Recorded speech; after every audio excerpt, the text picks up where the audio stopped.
میت کی بخشش کے لیے مصنون دعا۔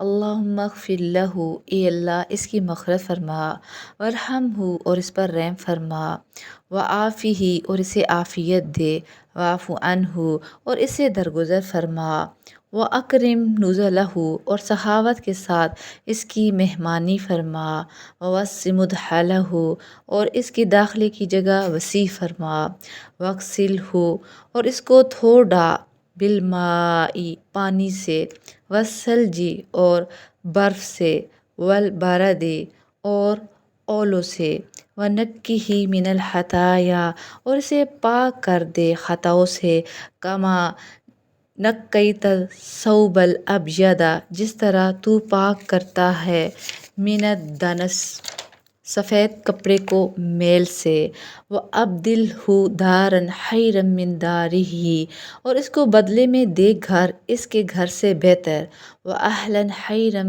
مِنْ أَهْلِهِ اور گھر کے لوگ اس کے گھر کے لوگوں سے بہتر، وَزَوْجًا خَيْرًا مِنْ زَوْجِهِ اور جوڑا اس کے جوڑے سے بہتر، وَأَدْخِلْهُ الْجَنَّةَ اور داخل کر اسے جنت میں، وَأَعِذْهُ اور اپنی پناہ میں رکھ، من عذاب القبر اسے قبر کے عذاب سے، ومن عذاب النار اور آگ کے عذاب سے، آمین۔ ایصال ثواب کے مسنون طریقے۔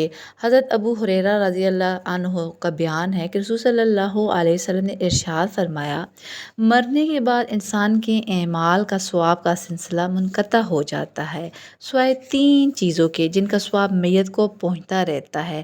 نمبر 1 صدقہ جاریہ، نمبر 2 لوگوں کو فائدہ دینے والا علم، نمبر 3 اولاد جو میت کے لیے دعا کرتی ہے، صحیح مسلم۔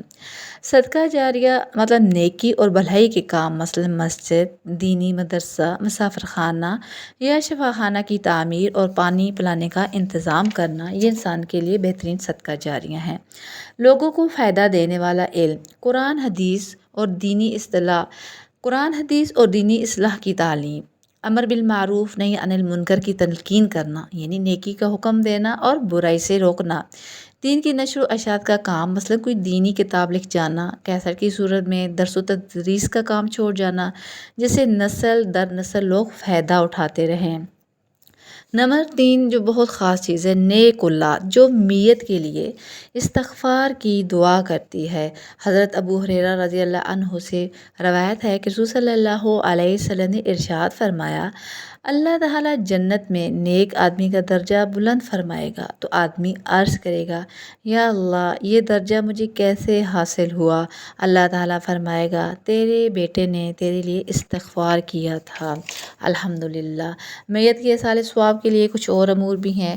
میت کی طرف سے قرض کی ادائیگی کرنا، قضاء روزوں کا کفارہ دینا، اگر حج کی نظر ہو حج بدل کر کے پوری کرنا،